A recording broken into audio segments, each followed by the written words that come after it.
saber se é verdade ou mentira o que nós pregamos, se você vir aqui e obedecer. Por isso eu sempre digo que se você vir e obedecer e a sua vida não mudar, eu como a Bíblia, eu rasgo a Bíblia e vou servir o diabo, é isso mesmo. Porque a minha inteligência se recusa a aceitar, crer numa palavra que fica só no papel. Ora, se está escrito, tem que se cumprir. E Deus está lhe buscando, lhe chamando para mudar a sua história. Não é para você mudar de religião, não. De placa de igreja, não. O nosso Deus é muito maior que placa de igreja, que religião. O nosso Deus quer que você mude de vida, de história, de condição. E para isso, só depende de uma atitude sua. Deus nunca vai fazer o que você tem que fazer. O vir, o se tornar para Ele, o buscar esse Deus é contigo. Fazendo a sua parte, Ele fará a dele.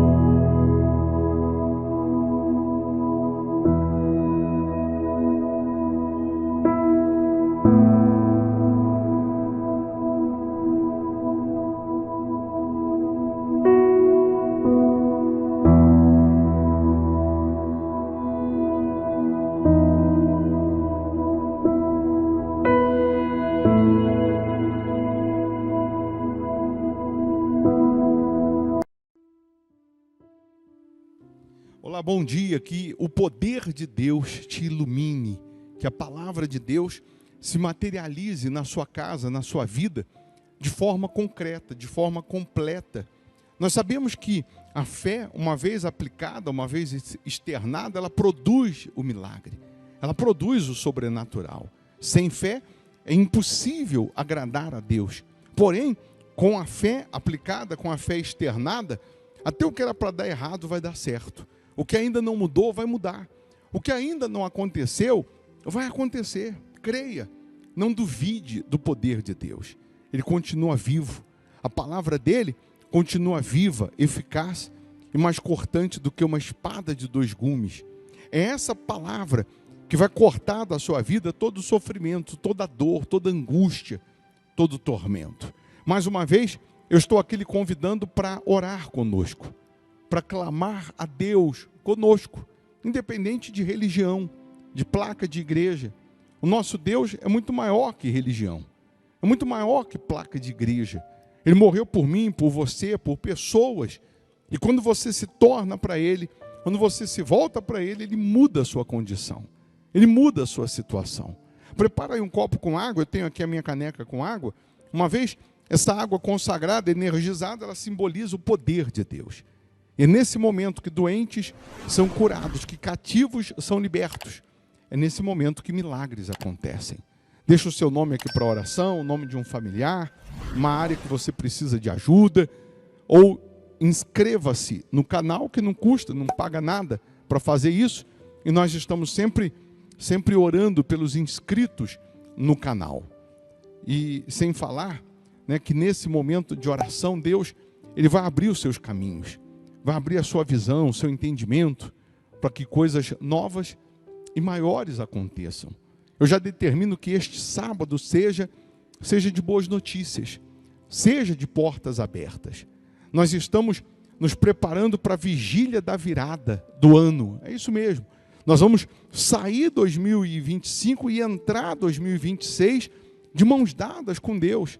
Não tem nada melhor do que você romper o ano com Deus, na presença de Deus, participando da Santa Ceia.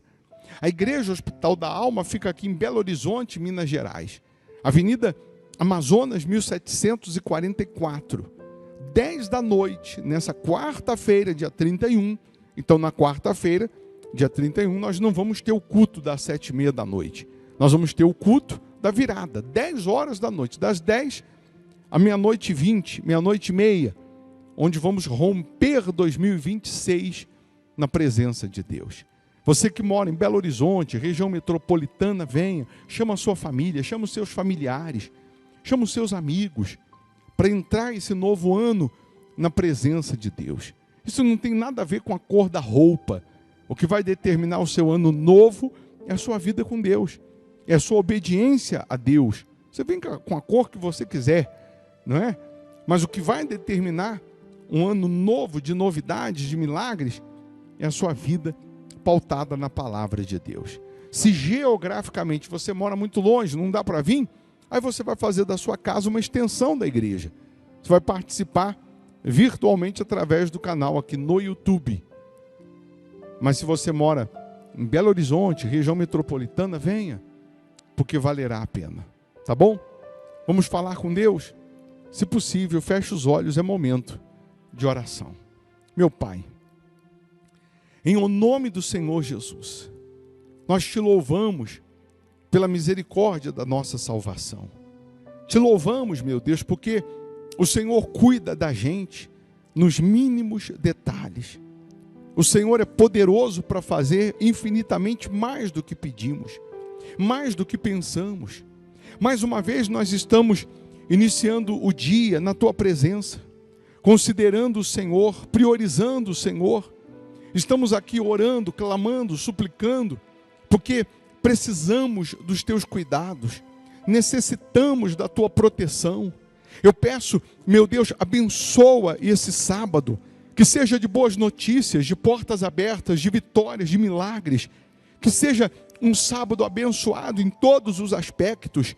Se tem alguém agora com dor, que essa dor desapareça, que essa enfermidade vá embora, que todo mal agora da vida desta pessoa seja banido, seja expulso. Eu ordeno em nome de Jesus, todo mal sai agora, e que a Tua luz, meu Deus, reine, brilhe na vida dessas pessoas. Abençoa, meu Pai, os inscritos no canal, as pessoas que deixaram os nomes para oração, a água que ela preparou, que seja consagrada, e ao beber dessa água, que ela receba saúde física, saúde espiritual, meu Pai. Ó meu Deus, nós sabemos que um dia para o Senhor é como 1000 anos, e 1000 anos é como um dia. Então ainda hoje, milagres podem acontecer. Ainda hoje essa pessoa pode colher o que ela não colheu o ano inteiro. Que seja um dia de colheita, que seja um dia de portas abertas, de maravilhas, meu Pai. Abençoa, meu Deus, a vigília da virada do ano, que nós vamos ter nessa quarta-feira. Todos que vão estar participando dessa vigília, entrando o novo ano na Tua presença, que o Senhor dê uma nova história, um novo testemunho, uma vida nova também em todos os aspectos, pois nós entregamos tudo nas Tuas mãos, em o nome do Pai, do Filho e do Espírito Santo. E você que crê aí onde você está, respire fundo, receba paz, receba vida, em nome de Jesus. E quem crê, diga assim seja. Amém. Amém? Beba dessa água crendo no poder divino. Enquanto não chega a quarta-feira, né, a vigília da virada, às 10 da noite, nesse domingo, nós vamos estar aqui às 8 da manhã, aquela reunião para transformar a sua vida e transformar a sua casa. Avenida Amazonas, 1744, aqui em BH, Belo Horizonte, está a Igreja Hospital da Alma. Tá bom? Vou deixar uma sugestão aqui de palavra, de pregação para você se fortalecer espiritualmente. Se você puder ficar mais um pouco aí e ouvir, mal não vai fazer não, só vai fazer bem. Você vai ganhar imunidade contra o mal. Quanto mais forte você está espiritualmente, mais você tem condições de vencer o mal e não ser vencido por ele. Bom dia, bom sábado, Deus abençoe. Está a passagem de Juízes capítulo 1, versículos 6 e 7, onde nós falamos sobre Adoni-Bezeque na sexta-feira, e eu queria só estender um pouco mais sobre esse rei chamado Adoni-Bezeque e a maneira que ele utilizava para aterrorizar as nações, para punir os reis e também o terror psicológico que ele lançava sobre as nações por onde ele passava. Adoni-Bezeque, o nome Adoni, que é de Adonai, que é Senhor, Adoni-Bezeque, os significados dele é Senhor das brechas ou Senhor das estratégias. O Adoni-Bezeque era um tipo de diabo. Ele tipificava Satanás na época dele, e os 70 reis que ele tomou o seu reinado e levou o rei como escravo, ele cortou os polegares das mãos e os polegares dos pés desses 70 reis, e esses 70 reis ficavam comendo migalhas debaixo da mesa de Adoni-Bezeque, humilhados, envergonhados, inválidos, impotentes. E eu quero chamar a sua atenção para um detalhe nessa passagem aqui, Juízes 1, versículo 6. Porém, Adoni-Bezeque fugiu, mas o seguiram e prenderam-no e cortaram-lhe os dedos polegares das mãos e dos pés. Então disse Adoni-Bezeque: 70 reis com os dedos polegares das mãos e dos pés cortados apanhavam as migalhas debaixo da minha mesa. Assim como eu fiz, assim Deus me pagou. E levaram-no a Jerusalém e morreu ali. Quando a tribo de Judá foi tomar a terra dos cananeus, que era liderada por Adoni-Bezeque, Judá e Simeão, eles pegaram Adoni-Bezeque e cortaram os polegares também das mãos e dos pés. E Adoni-Bezeque disse: assim como eu fiz com 70 reis, assim Deus me pagou. Aí vem aquela expressão: aqui se faz, aqui se paga. Então Adoni-Bezeque deixou claro que durante toda a sua história, ele fez isso com 70 reis. E por que cortar os polegares das mãos e dos pés? Quantos obreiros, pastores, pregadores, quantos membros do corpo de Cristo, quantas pessoas que eram usadas por Deus, quantas pessoas que eram instrumentos nas mãos de Deus, pessoas que reinavam em vida, porque o sacerdote, aquele que reina em vida, como a Bíblia diz, todos nós, Jesus nos chamou para reinarmos em vida. Jesus nos chamou para dominarmos e não para sermos dominados. Deus nos fez a imagem e semelhança dele. Ele nos fez um pouco menor do que ele. Nós somos um pouco menores do que Deus. Significa que acima da gente só existe Deus, mais ninguém. Quando você quer mandar um recado para o diabo, você tem que escrever na sola do seu sapato, porque o diabo tem que estar debaixo dos seus pés. O diabo tem que estar debaixo dos nossos pés. Mas quando você não assume a sua identidade de filho de Deus, quando você não assume a sua identidade de homem e mulher segundo a semelhança de Deus, quando você não assume a autoridade de servo de Deus, o Adoni-Bezeque, o diabo, vai criar uma situação, uma estratégia, ou vai procurar uma brecha para entrar na sua vida e te devorar, e te humilhar, e te destruir. Foi o que aconteceu com os 70 reis. Por que cortar os polegares das mãos e dos pés? Quando cortava o polegar das mãos, a primeira coisa que eles perdiam era a sua identidade. O diabo quer que você perca a sua identidade de filho de Deus. O diabo quer que você descubra ou que você entenda que para você, por conta da estratégia que o diabo criou, da brecha que ele encontrou, que você não tem mais salvação, que para você não tem mais solução, que você não vai conseguir mais se levantar. E você, esquecendo-se da sua identidade de filho de Deus, de filha de Deus, você não vai conseguir lutar, você não vai conseguir crer, você não vai conseguir se levantar. Quando cortava o polegar das mãos, perdia a força, não conseguia mais levantar a espada, não conseguia mais empunhar uma espada. E assim estão pessoas que um dia foram usadas por Deus, um dia foram instrumentos nas mãos de Deus, elas estão sem a sua identidade de homem, de mulher, de Deus, de cristão, e perderam a força. Ela sabe o que tem que fazer, mas não tem força para fazer. Ela sabe que tem que orar, mas não tem força para orar. Ela sabe que tem que vir à igreja, mas não tem força para vir à igreja. Ela sabe que tem que ser dizimista, mas ela não tem força para ser dizimista.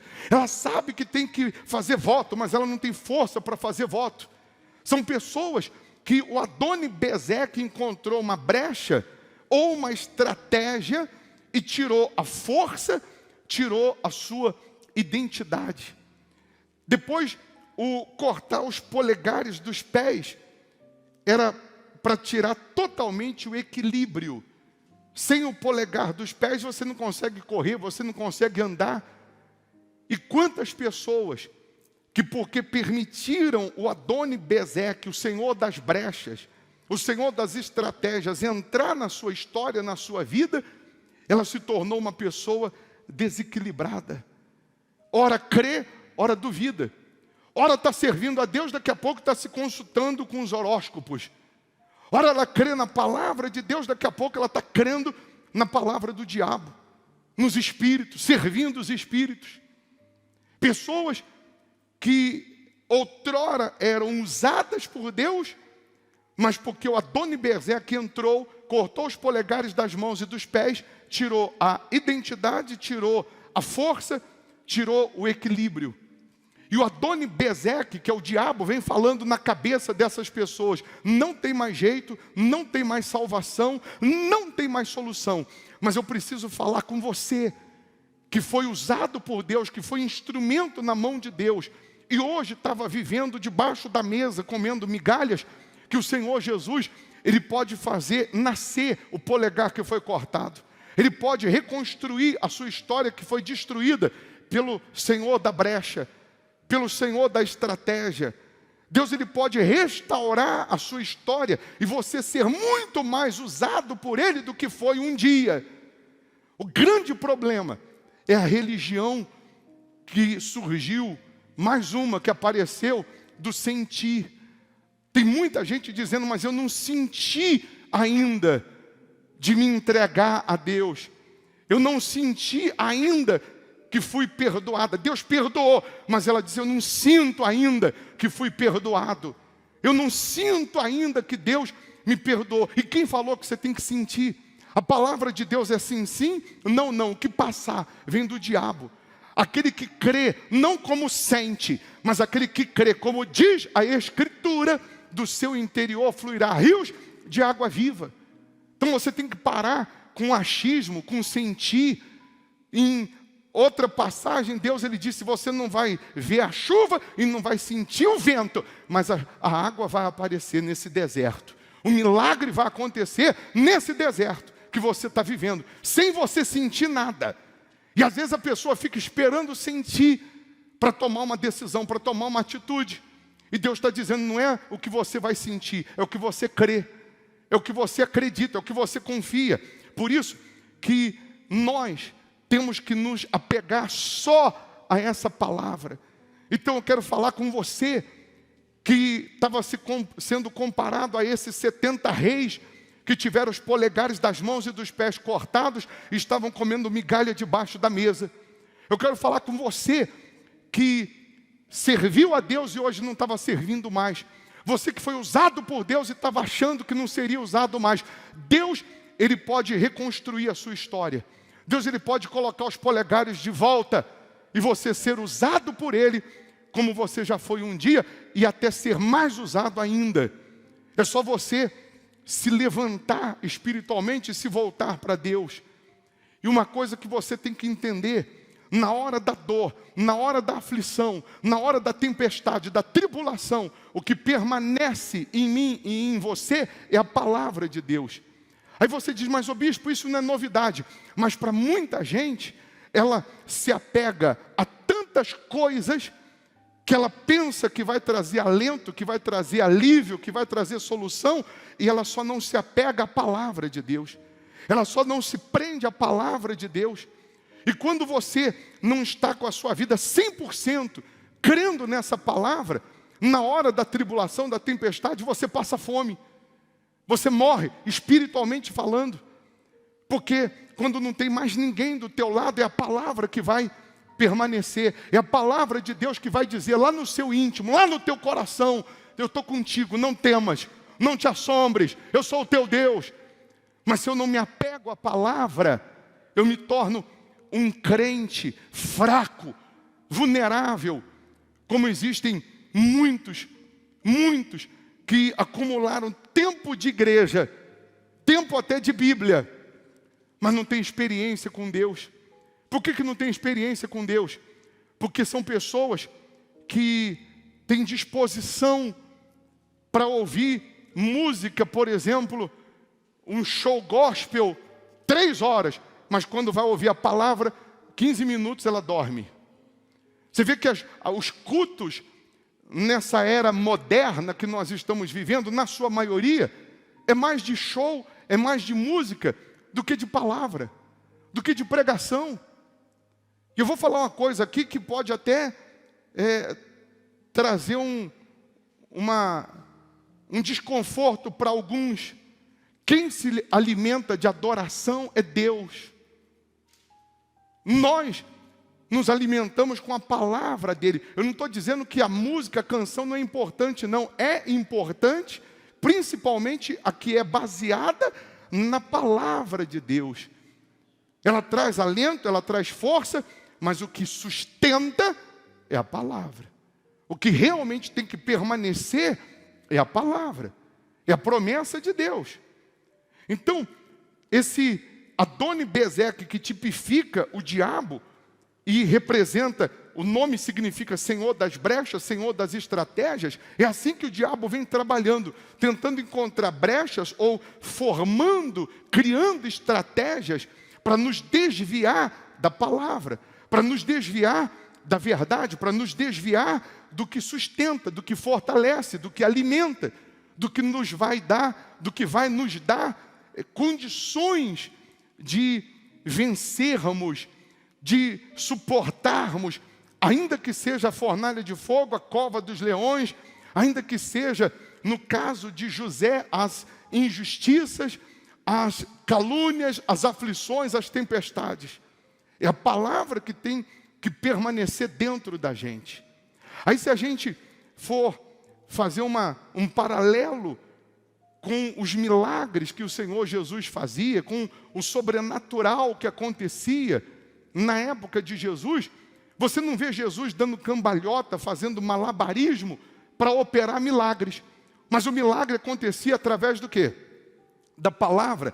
E na sua maioria, o milagre acontecia pela fé, pela atitude de fé daquele que chegava até Jesus, daquele que cria em Jesus, daquele que se aproximava em Jesus. Vê o exemplo da mulher hemorrágica, que todos nós conhecemos, a história da mulher hemorrágica na Bíblia, que essa mulher ficou 12 anos com fluxo de sangue, 12 anos com hemorragia, e não é tão simples assim a gente falar da mulher hemorrágica naquela época com 12 anos com fluxo de sangue. Por que que não é tão simples assim? Porque uma mulher, naquela época, quando chegava os seus dias, ela era considerada imunda, era considerada impura. E a mulher, quando estava nos seus dias, a exemplo dos leprosos que tinham que ficar numa aldeia de leprosos, porque eram considerados impuros, imundos, não entravam na cidade, e se eles tocavam em alguém, esse alguém tinha que ir lá no templo, sacrificar, fazer todo o ritual de purificação. As mulheres também tinham o seu reduto, que elas passavam os dias que a Bíblia fala da imundícia, da impureza, nesse reduto, nesse lugar, que elas não podiam abraçar ninguém, elas não podiam tocar em ninguém, porque elas eram consideradas imundas. Aí você imagina, a mãe chega para a filha, aos seus 12, 13 anos, não sei quantos anos, que a menina tem a sua primeira menstruação, e a mãe explica para a filha: presta atenção, minha filha, nesses dias, você vai lá para aquele reduto, você não abraça ninguém, você não toca em ninguém, porque senão esse alguém é considerado impuro também. Você vai ficar ali 3 dias, 4 dias, 7 dias, eu não sei quantos dias, que eu não sou mulher, e depois você volta para a casa da mamãe, tranquila, novinha em folha. Mas é assim que tem que ser. Isso as meninas já aprendiam e iam seguindo essa direção. Mas você imagina essa mulher, que ela teve que ficar 12 anos separada da sociedade. 12 anos sem tocar em ninguém. 12 anos considerada como imunda. E a Bíblia diz que tudo que ela tinha, ela gastou com os médicos tentando resolver aquela hemorragia e ela não conseguiu resolver. Ela ficou sangrando, não sei como que mulher não morre, sangra e não morre. Sangrando 12 anos, mas não conseguia resolver a sua situação. Ela ia num médico, fazia o tratamento que ele mandava fazer. No final do tratamento, sem resultado, ele dizia: olha, não teve resultado, mas tem um colega meu que vai resolver. Aí ela ia no outro médico, fazia tudo o que ele mandava fazer, gastava. No final do tratamento ele dizia: não resolveu, mas tem um colega meu que vai resolver. Ela ia em outro. E ela gastou tudo o que tinha. Uma coisa é você ser pobre e ficar rico. É maravilhoso, é delicioso. Pobre e ficar rico. E outra coisa é você rico, você perder tudo, vender tudo para resolver um problema de saúde e não conseguir resolver. E não conseguir solucionar. Então essa mulher há 12 anos vivendo assim, a esperança já tinha ido embora. A força já tinha ido embora. A alegria já tinha ido embora. Essa mulher já era para estar maluca. Já era para estar louca. Porque há 12 anos ela vinha vivendo naquele dilema. Mas alguém entrou na imundícia que ela estava vivendo e falou de Jesus para ela. Porque está escrito que ela ouviu falar de Jesus. Alguém nos seus dias que tinha que ficar lá com as mulheres que eram consideradas impuras quando estava nos seus dias, alguém chegou para ela e disse assim: olha, eu vou te contar uma coisa, tem um tal de Jesus que eu vou falar uma coisa para você. Onde ele passa, acontece um milagre. Mas é porque ela não saía dali. Ela não estava vivendo na sociedade. Ele estava passando por uma estrada, um cego começou a clamar, começou a gritar o nome dele, as pessoas mandavam o cego se calar, e o cego gritou mais alto. Jesus parou, mandou trazer o cego, e só perguntou para ele: o que você quer? Ele disse: eu quero ver. E Jesus disse: então seja feito conforme a tua fé. E ele passou a ver na hora. Alguém anônimo falou de Jesus para aquela mulher. Tem mais. Esse cego tinha o globo ocular. E o outro, o Bartimeu, filho de Timeu, que era cego porque teve os olhos arrancados, teve o globo ocular arrancado. Jesus cuspiu no chão, fez um lodo com terra e saliva, passou nos olhos dele, mandou se lavar no tanque, ele voltou vendo. Eu nunca vi terra virar globo ocular. E alguém falando de Jesus para aquela mulher. E à medida que estava falando de Jesus para aquela mulher, a fé que estava morta, adormecida, que já tinha ido embora, que ela tinha perdido a força, tinha perdido o equilíbrio, tinha perdido a identidade. Ela estava como aqueles reis, sem os polegares, comendo migalha. A fé estava sendo ativada, a fé estava sendo despertada. Não, e vou te falar mais, amiga, sua louca. Vou falar mais. Ele chegou por um morto que estava 4 dias, cheirando mal, e disse: Lázaro, vem para fora. O morto saiu. O morto ressuscitou. Eu vou te contar mais. Ele estava pregando, desceram um paralítico pelas cordas, pelo telhado, e ele só falou assim para o paralítico, disse assim para o paralítico: estão perdoados os teus pecados, levanta e anda. E o paralítico andou. Alguém levou Jesus para aquela mulher. Alguém foi usado por Deus para despertar dentro daquela mulher a fé. Às vezes parece que a gente está servindo um outro Jesus. Porque a pessoa vê milagre, vê diabo manifestado, recebe palavra, que é um maná, mas ela não alcança o milagre. Parece que o milagre está bem distante. Parece que o milagre está bem longe. E tudo que Jesus usou foi a palavra. No caso de Bartimeu, ele usou a saliva, ele usou o lodo e passou nos olhos. Por isso que às vezes a gente tem algum propósito, algum objeto que a gente até te dá para despertar a fé, mas não é o sal, não é a rosa, não é o objeto que vai fazer o milagre, é a palavra. É crer na palavra que vai produzir o milagre. E de repente alguém estava dizendo para essa mulher, mas eu vou te falar uma coisa, ele vai estar pregando amanhã aí na rua de cima, mas pena que você não pode ir, né? Pena que você não pode sair daqui. Em outras palavras, essa mulher hemorrágica deve ter pensado assim, o quê? Claro que eu vou, mas como que você vai? Vão dizer que você é imunda. E ela deve ter pensado, mas já falam que eu sou imunda há 12 anos. Vão dizer que você é impura, mas já falam que eu sou impura há 12 anos. Mas para chegar até ele não é fácil não. Além de uma multidão que tem lá, porque onde ele vai a 10 mil, 12 mil pessoas, 15 mil pessoas, ainda tem os discípulos. Em outras palavras, essa mulher hemorrágica devia estar pensando assim, eu estou há 12 anos sofrendo, o que são 12 mil pessoas? Eu estou há 12 anos gemendo. Nem que eu leve meia hora para chegar até ele. Mas o que é meia hora comparado a 12 anos que eu estou sofrendo? E a Bíblia diz que essa mulher quebrou protocolo, essa mulher quebrou regras, que ela não podia sair dali. E ela passa pela multidão. Eu imagino que ela teve que ouvir da multidão, porque a multidão conhecia, as pessoas conheciam, as mulheres conheciam ela.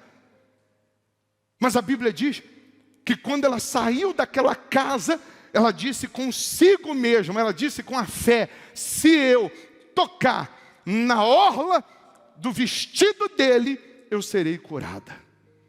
Ela saiu de casa com a sua fé ativada, com a sua fé preparada. Ela já saiu de casa pronta para o milagre. Se eu tocar na orla do vestido, eu serei curada. E a Bíblia diz que quando ela toca na orla do vestido de Jesus, na hora Jesus diz, alguém me tocou. E Pedro disse, mas Senhor, a multidão te toca, a multidão te aperta. E o Senhor diz, alguém me tocou. Ele disse, alguém me tocou diferente, porque eu senti que saiu poder. E quando Jesus olha, está a mulher trêmula. E ele olha para ela e diz assim, filha. Chamou ela do quê? Filha. Voltou a ter identidade de filha de Deus. Filha, a tua fé te salvou. A tua força te salvou. A tua fé te salvou. Mas um detalhe, ela tocou na orla e não na gola do vestido. Tem gente que o milagre não acontece porque ao invés de ela tocar na orla, ela quer tocar na gola. E qual a diferença, bicho? Na gola você toca assim, e na orla você toca assim. Você tem que se curvar, você tem que se dobrar, você tem que se render, você tem que se voltar para Jesus.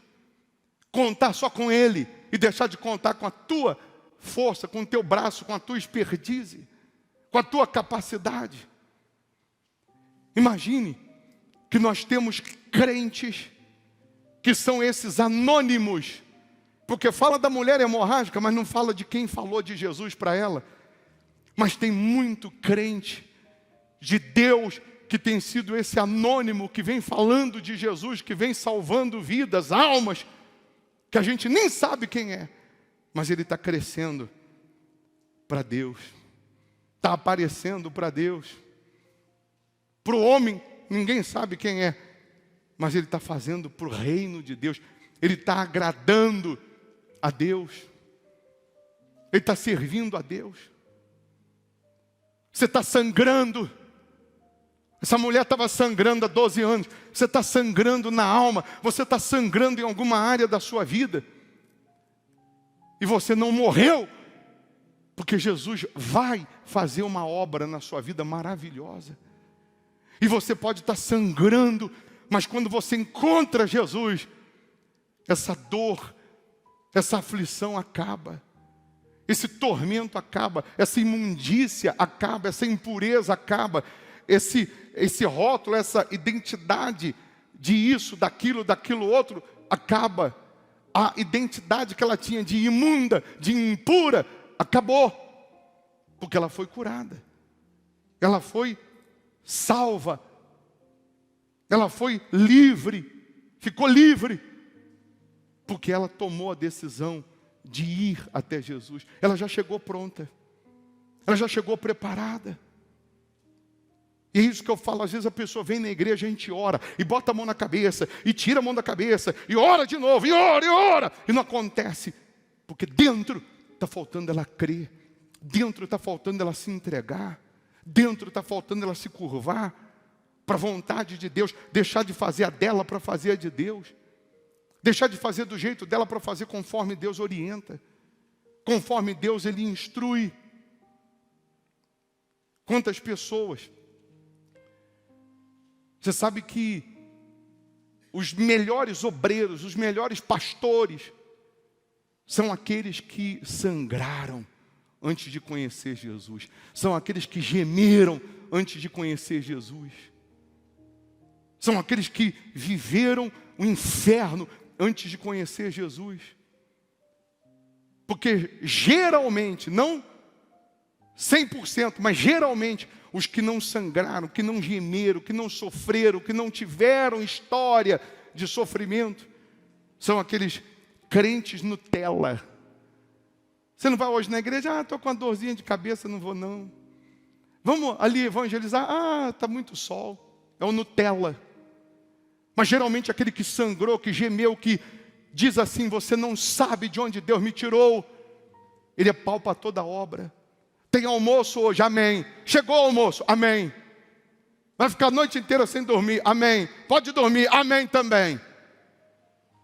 Assim como eu vivi nas drogas, ficar 3 dias sem dormir usando drogas, eu ficar uma madrugada louvando a Deus, adorando a Deus, buscando a Deus numa vigília, e ter que trabalhar no dia seguinte, não é peso, é prazer.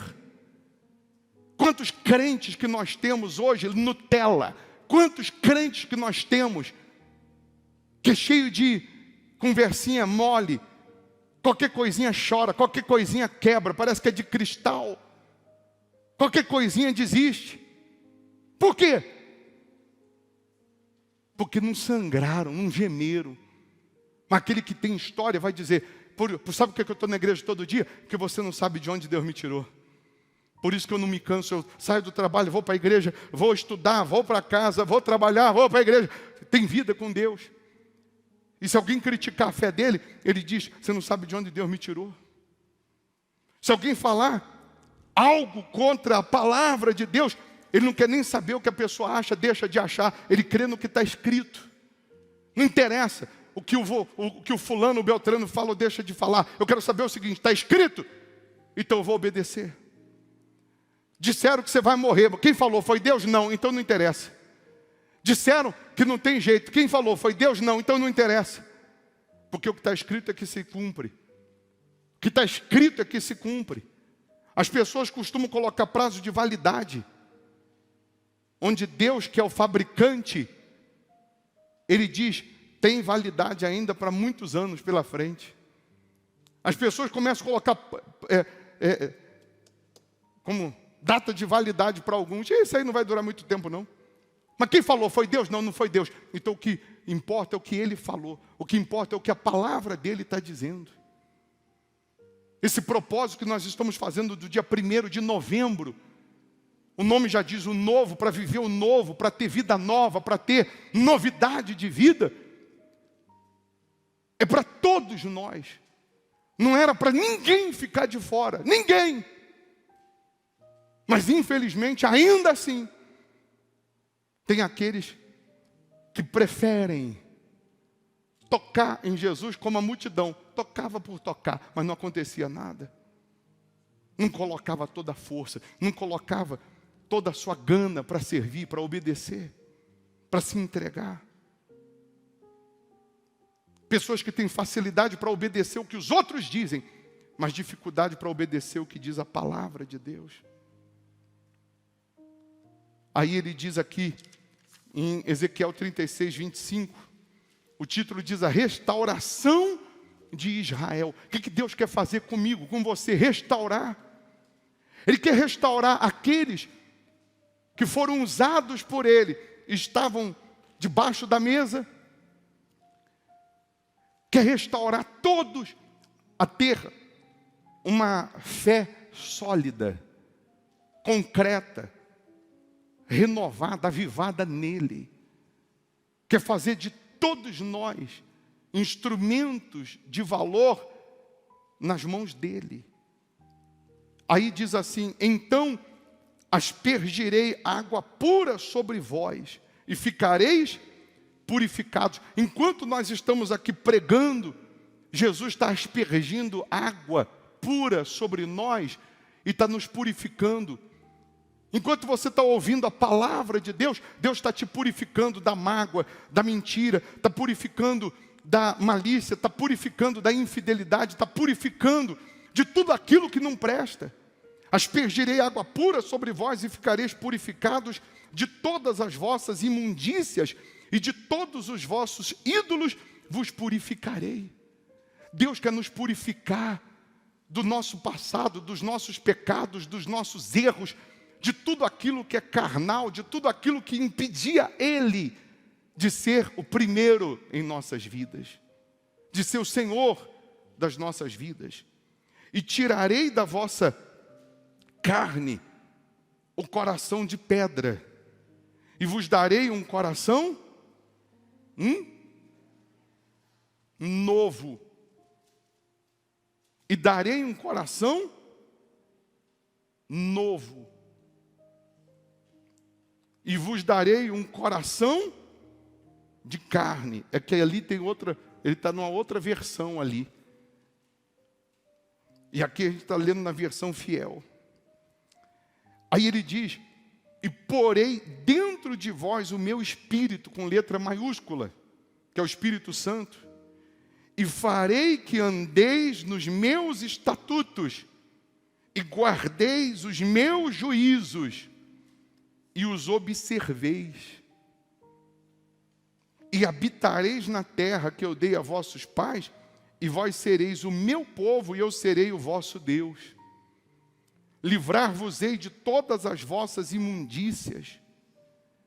E aí, porque você se santifica, porque você se arrepende, porque você se limpa do pecado, porque você se deixa ser lavado pelo Senhor Jesus, começa dentro a transformação, no espírito a transformação, e se estende para as outras áreas. Aí ele diz: e chamarei o trigo, que é a prosperidade, e o multiplicarei, e não trarei fome sobre vós. E multiplicarei o fruto das árvores, e a novidade do campo, para que nunca mais recebais o opróbrio da fome entre os gentios, a vergonha da humilhação entre os incrédulos. Deus está dizendo: eu vou multiplicar o fruto das árvores, o fruto do seu trabalho. Você não vai ser mais envergonhado. No meio dos gentios, no meio dos incrédulos, que hoje apontam o dedo e perguntam: cadê o teu Deus? Amanhã eles vão ver a diferença na sua vida. Eles irão ver a transformação na sua vida. Então vos lembrareis dos vossos maus caminhos e dos vossos feitos que não foram bons, e tereis o quê? Nojo em vós mesmos das vossas iniquidades e das vossas abominações. Amanhã, você se convertendo, se entregando, você vai lembrar do seu passado, dos seus pecados, mas você terá nojo de quem você foi, do que você fez. Você vai lembrar para testemunho, mas você terá nojo da vida que você levava ou levou. Não pode sair água doce e água amarga de uma mesma fonte. Ou sai água amarga a vida inteira, ou sai água doce a vida inteira. Quando você se converte a Jesus, se entrega a Jesus, Ele te purifica da imundícia, Ele te purifica do pecado, Ele te purifica do passado. A palavra dEle, a vontade dEle, é que vai predominar em você. Quer dizer que você vai viver perfeito? Não. Não vai viver perfeito. Você será perfeito? Não. O Adoni-Bezeque cortou os polegares dos pés e das mãos dos reis, e eles ficaram comendo migalha. E o Adoni-Bezeque também quer cortar os seus polegares, que significa tirar a tua força, tua identidade, e o polegar dos pés tirar o seu equilíbrio. Ele cortou de uns, e o que ele cortou, Deus pode restaurar. E o que ele quer cortar, você pode evitar. Você pode evitar fechando as brechas, para não deixar brecha para o Adoni-Bezeque, para não deixar estratégia para ele. Mas se ele entrou numa brecha, cortou, e você se arrepende, se humilha, Deus ele te levanta, Deus ele te reconstrói, ele te restaura. No dia 1º de novembro, domingo, você vai fazer um voto com Deus. Você vai pegar essa folha com esse envelope. Nessa folha você vai escrever seus pecados, seus erros, seu passado, tudo o que você quer enterrar. E eu vou literalmente abrir um buraco e nós vamos enterrar essa folha, representando que o nosso passado será enterrado. E do dia 1º em diante, você vai viver o novo de Deus na sua vida. Porque está escrito aqui, até o nome novembro, novidade, novo, e o versículo de Apocalipse. E aquele que está assentado no trono disse, eis que faço novas todas as coisas. E no dia 1º, você vai trazer dentro do envelope uma oferta de sacrifício. Uma oferta que expresse a sua vida sendo entregue no altar, 100%. Por que a oferta? Porque gritos vazios Deus não ouve. A oferta significa sangue, representa sangue, não é dinheiro, papel, representa o sangue, representa a vida sendo colocada no altar. E eu disse para as pessoas domingo, eu sugiro, se você está vivendo na imundícia, se você está vivendo uma vida de dor, de aflição, está sangrando, está gemendo, não tem nem de onde tirar, você vai lutar para trazer uma oferta de pelo menos uma nota nova do país de R$200. Você vai pegar o valor de 200, vai lá no banco e troca. Mas para outros, Deus vai pedir, vai falar com você qual é o sacrifício que Ele quer. Que para um é 1.000, para outro é 10.000, 5.000. Eu não sei quanto, mas tem que ser aquilo que você vai colocar com a sua vida no altar. Você vai deixar de contar com o que você tem para contar com o altar. Você vai deixar de contar com esse valor para contar 100% com o altar, com Deus. E aí você diz assim, mas ô bispo, e se eu lutar com todas as minhas forças e chegar no dia 1º, eu não consegui R$200, mas você conseguiu quanto? 100, 50, 20? Mas foi com todas as forças? Foi.